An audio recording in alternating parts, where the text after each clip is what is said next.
Sarah n'était plus en état d'avoir des enfants. C'est-à-dire double monopause. Mais ce que Dieu a dit, il accomplira tout. Amen, amen. Donc on dit comprendre comment la loi facilite l'accomplissement des prophéties.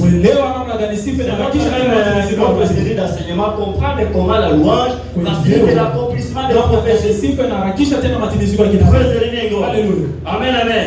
On dit que les prophéties ne sont pas des prédictions. Ce sont des verdicts jurés de Dieu.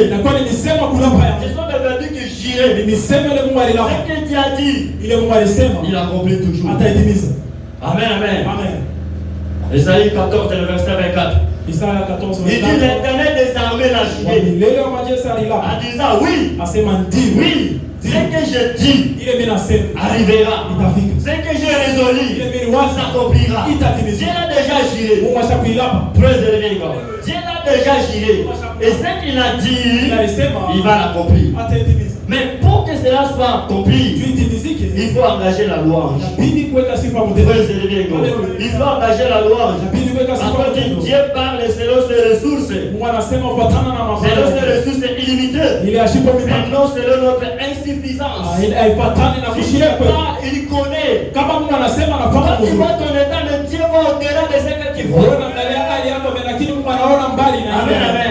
Dieu va au-delà de ce que tu vois. Abraham, le père de Mititi. Abraham et sa femme étaient stériles. Abraham n'avait pas d'enfant. Mais Dieu l'appelle père de Mititi. C'est que Dieu va au-delà de ce que tu vois.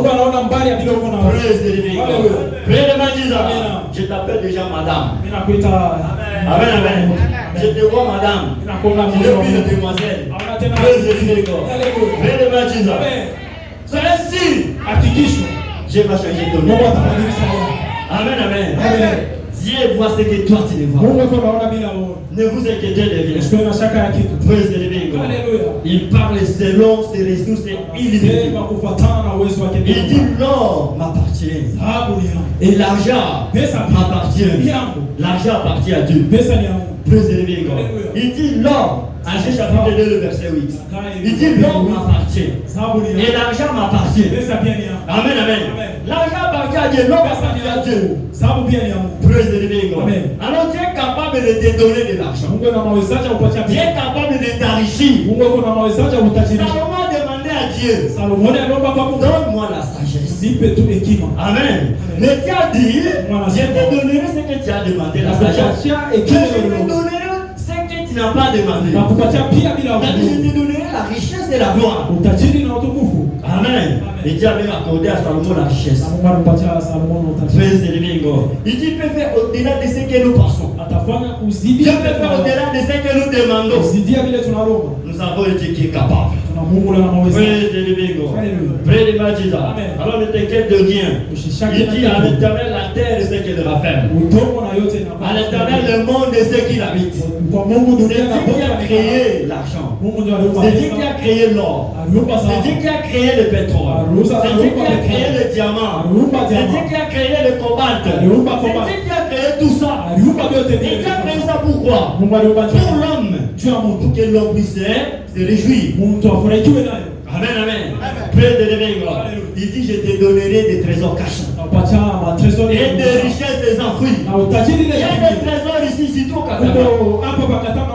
Katanga, c'est reconnu la province la plus riche de la RDC. On le connaît, mais Katanga est riche. Katanga, il y a des richesses, mais tu es dans la pauvreté. Il dit, tu mangeras, tu fuiras de meilleures productions de ton pays. Je déclare pour quelqu'un qui va te réjouir de la richesse de cette province. La richesse de Katanga, de ta chambre.